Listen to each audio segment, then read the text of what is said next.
सोरबाया बुंदों जे एबसु अफिसाव थानानै एबसु अफिसनिफ्राय दालालि खालामदों बे बाथ्राफोरा नंखाय आरो बिथांमोना बुंनो नागिरदों दिपेन बर' मानगोनां बिथांखौ फानबाय बिटिआरखौ फाननानै फैबाय सिक्स दलखौ फानबाय आलादा रायजोखौ फाननानै फैबाय नैबे बाथ्रा बुंनायफोरा नाजावथावै बाथ्रा बिथांमोना पलिटिक्सनि मुङाव पलिटिक्स खालामनो ओंखारदों बिथांमोना रायजो राजाखौ इमोसन खालामनानै बिथांमोना नंखाय बाखाय बाथ्राफोरखौ बुंनो नाजादों दा बे बेलायाव रायजो राजाफोरखौ एसे सांग्रां जानो थाखाय आङो बा रायजो राजाफोरखौ एसे माने लामाखौ सायख'नानै सिगांनो थाखाय आङो दिनै गुरै खावलायहरनो लुबैदों जाय बिथांमोना इमोसनेल बाथ्राफोरखौ बुंदों बिथांमोना जुदि गाबोन माने बे माने इमोसनखौ खालामग्रा बिथांमोना इनस्टिगेटर बिथांमोना गाबोन जुदि माबा मोनसे खारनाव फावसैफिनोब्ला बिथांमोना माब्लाबाबो रायजो राजाजों खाथियाव थानाय नङा दिनै नोंथांमोनहा मिथिगौ दिनै हाग्रामा महिलारि बिथांनि दैदेननायनि माखासे इलेक्टेड माने रिप्रेजेन्टेटिभ बिथांमोन बा बिथांमोननि माखासे दैदेनगिरि बिथांमोना दुलाराय बर' फरायसा आफादखौ टारगेट खालामनानै जि बाथ्रा बुंनाय बाथ्रा बेनिफ्राय गोजानाव थानांगौ आरो बिथांमोना गावसिनि स्टेन्डखौ क्लियार खालामनांगौ गाबोननो जुदि डक्टर हिमन्त बिश्व शर्मा आसामनि चिफ मिनिस्टार बिथाङा जुदि दिनै बिपिएफनि जिखिनि मोनसे दिनै हाग्रामा महिलारिनि सामसाफोरनि जिखिनि मोनसे उद्देजना जेनाखि मोनसे थासारि बेखौ माने खालामनाय गाबोन हिमन्त बिश्व शर्मा बिथाङा जुदि हाग्रामा महिलारिखौ बुंहरोब्ला बादा हरोब्लानो बिथां बै जायफोर माने इनस्टिगेटर बिथांमोना गाबोन बेक जागोन अब्ला रायजो राजाफ्रा मा खालामगोन दा बेखायनो रायजो राजाफोरनि इमोसनखौ लानानै जोङो सन्मान होयो नाथाय रायजो राजाफोरखौ मिसगाइड खालामनाय बेखौ जोङो माब्लाबाबो गनायनाय नङा आरो बे इस्युखौ दुलाराय बर' फरायसा आफादा रेज खालामा नङा जों खालामगासिनो दङ बे बाथ्राखौ बेसलेस भाबै जोंखौ दाय होनानै बाथ्रा बुंनो नागिरनाया जोङो बेखौ माब्लाबाबो स्पेयार खालामनाय नङा आरो दुलाराय बर' फरायसा आफादा दुलाराय बर' फरायसा आफादखौ जुदि बेबायदि नेगेटिभ माखासे बा डिस्ट्राक्टिभ पलिसिनि गेजेरजों दुलाराय बर' फरायसा आफादखौ टारगेट लानानै जाय बाथ्राफोर बुंदों बिथांमोनखौ जोंबो आयेननि भाबै बेबस्था लानो जोङो गोनां जागोन आरो बिथांमोना दुलाराय बर' फरायसा आफादखौ बायद' दाखालामथों जे जोंखौ माने आयेनखौ आखायाव लानानै जोङो बिनि रिप्लाइखौ बा आरो बिनि फिननायखौ होनायनि थाखाय बिथांमोना जोंखौ बायद' खालामनो नाङा जोङो दिनै सान्थि आरो सान्थिनि थाखाय सान्थिनि इन्टारेस्टआव जोङो सैज्य खालामनानै दङ नाथाय लिमिट जुदि क्रस खालामोब्ला जों दुलाराय बर' फरायसा आफादा जों ओरैनो थानाय नङा दा बेखायनो आङो बे बाथ्राफोरखौ बुंदों रायजो राजानि इमोसन जों बेखौ सन्मान होयो आरो दिनै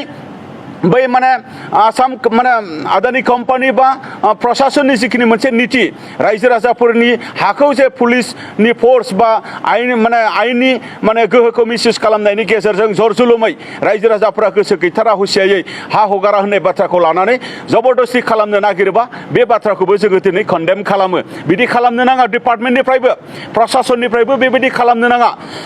बे बाथ्राखौ जोङो दिनै खावलायदों दा बेखायनो फैबाय थानाय समाव जोङो एमिकेबल मोनसे सलिउसननि थाखाय आरो जोङो दिनै जौगानायखौबो नांगौ बिनि थाखाय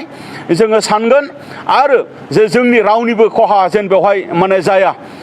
बे बाथ्राखौबो जोङो दिनै सानगोन दा बेखायनो फैबाय थानाय समाव रायजो राजाफोरनि जानानै जों दुलाराय बर' फरायसा आफादा स्टेन्ड खालामगोन आरो माब्लाबाबो जोङो फावसायनायनि बाथ्रा गैया आरो बेखौनो फिन बुंफिनबावनो लुबैदों राजाफोरखौ लिडबो खालामनो हायो दैदेनगिरिफोरा रायजो राजाफोरखौ मिसगाइडबो खालामनो हायो गोबां रायजो राजाखौ नाथाय रायजो राजाफोरा सांग्रां जुदि जायोब्ला मिसगाइड खालामनो नागिरग्रा दैदेनगिरिफ्रा माब्लाबाबो मिसगाइड खालामनो हानाय नङा मिसलिडबो खालामनो हानाय नङा दा बेखायनो जों बर' रायजो राजाफोरा सोरबा नेगेटिभ दैदेनगिरिजों मिसगाइड खालामजाबोफेराखै सोरबा नेगेटिभ दैदेनगिरिजों मिसलिड खालामजाबोफेराखै आरो दुलाराय बर' फरायसा आफादा रायजो राजानि जानानै जेब्लायबो खामानिखौ मावबोदों बिनि थाखायनो रायजो राजाफोरा मिसलाइड आरो मिसगाइड खालामजानायनि बाथ्रा गैया आरो परबतजरा ओनसोल बासबारि ओनसोलनि रायजो राजाफोराबो नैबे समाव सर्ट टाइमनि थाखाय सासे सानै सोरबा राजखान्थिनि दैदेनगिरिफ्रा मिसगाइड आरो मिसलिड खालामनो सानदोंब्ला बियो सानसे साननैल' बिदि होननानै बै ओनसोलनि रायजो राजानि इन्ट्रेस्टनि जोङो बिरोधी नङा आरो बै रायजो राजानि इन्ट्रेस्टनि थाखाय पार्मानेन्ट मोनसे सलिउसननि थाखाय आरो नैबे जोंनि हा हु धोन सम्पति बेखौ रैखा खालामनांगौनि थाखाय जोङो बर' रायजो राजाजों थानानै जेरै थांनाय समाव खामानि मावबोदों दिनैबो बै ओनसोलनि आरो गासै रायजो राजानि माने स्टेन्ड खालामनानै जोङो बाथ्रा बुंगोन जोङो रायजो राजानि ग्रेटार इन्ट्रेस्टआव जोङो खामानि मावगोन बिथांमोना राजखान्थियारि मोनसे माने सोलो आरो राजखान्थियारि मोनसे सार्थनि थाखाय बायदि मैया बाथ्रा बुंनो हागौ बिथांमोना बुंगोन बिथांमोन बुंनायाव जोंहा जेबो बुंनो गोनां गैया नाथाय बिथांमोना गावसिनि इस्यु आरो माबा मोनसे बुंनो थांनानै दुलाराय बर' फरायसा आफादखौ जुदि नंखाय जुदि रायजो राजाफोरनि गेजेराव नेगेटिभ जुदि केम्पेइन खालामोबा बिथांमोनखौ जोंबो स्पेयार खालामनाय नङा आरो दुलाराय बर' फरायसा आफादा स्पेयार खालामबोफेराखै आरो रायजो राजाफोराबो बे बाथ्राफोरखौ मिथिगौ आरो रायजो राजाफोराबो बे बाथ्राफोरखौ दिनै बिसास खालामो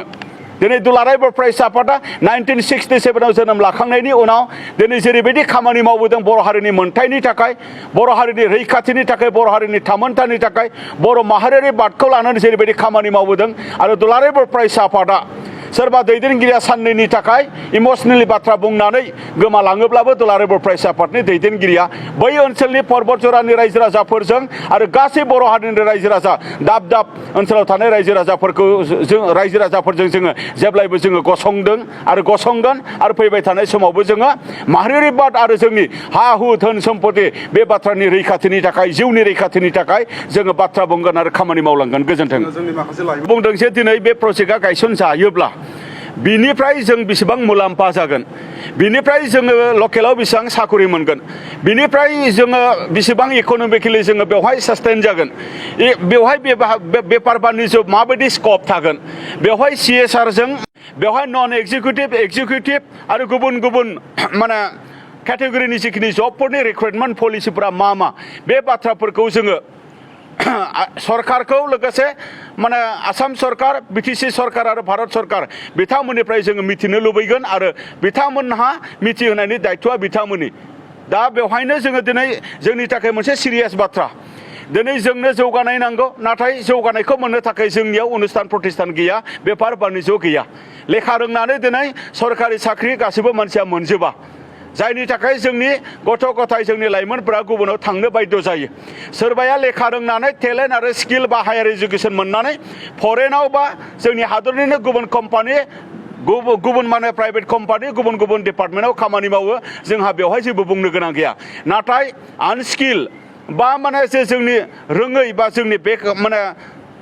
उन्दै उन्दै फरायसाफोर ड्रप आउट जानायनि गेजेरजों न'खराव रांखान्थि गैयैनि थाखायसो दिनै गोबाङा माने दिनै गुबुनावहाय खामानि मावदों दिनै मा होनदों पान्जाबाव थांदों दिल्लीयाव थांदों मुम्बाइआव थांदों बेंगालराव थांदों गवायाव थाङो बहाबा थाङो खामानि मावहैयो बेबायदि थासारिफोरखौबो जोङो नुदों दा बेखायनो बे गासिबो थासारियारि सिचुवेसनखौ जोङो नुजोबनानै दा बेखायनो जोंनि स्टेन्डआ बेनो जे जोंनि हा जोंनि रायजो राजा आरो जोंनि न'खरनि हा हु बा डिसप्लेसमेन्ट जाया हुसियायैनो जुदि बै प्रजेक्टआ जायोब्ला जोंनि रायजो राजाफ्रा माबायदि बेनिफिट जागोन बे बाथ्राखौहाय जोङो दिनै माने सरकारनिफ्राय जोङो मिथिनो लुबैगोन आरो बे बाथ्राखौनो लानानै जोङो दिनै खामानि मावबाय थादों आरो रायजो राजाफोरनि खहा जुदि जागोनब्ला रायजो राजानि जानानै जोङो बाथ्राखौ बुंगोन आरो दाबो बुंबाय थादों दिनैसिमबो जोङो बुंबाय थादों रायजो राजानि जानानैनो रायजो राजानि सेन्टिमेन्ट इमसन आरो रायजो राजानि जिखिनि मोनसे जुक्ति हहकारि बिथांमोननि जिखिनि मोनसे अपिनियन बेखौ जोङो नाजावबाय थादों दा बेबायदिसो जोङो खामानि मावगोन आं बेखिनि बाथ्राखौ नोंथांमोननो फोरमायबाय गोजोन्थों माने जायफोर माने डिस्ट्राक्टिभ माने पलिसिनि गेजेरजों दिनै खामानि मावबाय थादों बिथांमोना समाया दिनै दुलाराय बर' फरायसा आफादखौ दालालि होननो जाय बिथांमोना बुंदों दिनै प्रहलाद ब्रह्म मानगोनां बिथाङा दुलाराय बर' फरायसा आफादनि दैदेनगिरिखौ दालालि होननो थाखाय बिथाङा मरेल राइट्स गैया बिथाङा जुवानि दालालि खालामनायनि थाखाय दुलाराय बर' फरायसा आफाद क'क्राझार जिल्लाजों गाहाय नेहाथारि बिबान थानाय समाव एक्सपेल खालामजानाय सासे मानसि बिथाङा गाव सासे दालालि बिथाङा गाव सासे फायखारि बिथाङा सासे गाव एन्टि ससियेल माने खामानि मावग्रा सुबुं बिथाङा दुलाराय बर' फरायसा आफादनि दिनै माने सैथो बायदि खामानि मावनाय सासे दिपेन बर' बिथांखौ दालालि बुंनो थाखाय बिथाङा समाया मालती रानी ब्रह्म बिथाङा समाया मानो होनबा बिथांमोनखौ समाजा दिनै मिथियो आरो बिथांमोना समाजनि सासे माने मुगै जानाय आरो समाजजों रेजेक्ट खालामजानाय बिथांमोना सासे व्यक्ति दा बिनि थाखायनो बिथांमोननि इनस्टिगेसन बिथांमोननि थुन जलायनाय आरो बिथांमोननि दुलाराय बर' फरायसा आफादखौ माने मुगैथाव बाथ्रा बुंनायफोरनिफ्राय बिथांमोनखौ जानगाराव थानो थाखाय आङो दिनै बिथांमोनखौ आङो माने दिनै हुसियार खालामदों नङाब्ला जों दुलाराय बर' फरायसा आफादा जे जोंनि जिखिनि मोनसे बेबस्था बेखौ जोङो लानो गोनां जागोन आरो फैबाय थानाय समाव बिनि थाखाय आनवान्टेड जुदि सिचुवेसन जुदि नोंथांमोननि थाखायनो जुदि जायोब्ला बिनि दाया जों जानाय नङा बेखिनि बाथ्राखौ दिनै खौरांगिरिनि गेजेरजों बै जेनाखि मोनसे हेटार्सफोर बै जेनाखि मोनसे डिस्ट्राक्टिभ माने खामानि मावग्रा बिथांमोननिसिम दिनै नोंथांमोननि चेनेलनि गेजेरजों जोङो बिथांमोनखौ जोङो मिथिहोदों गोजोन्थों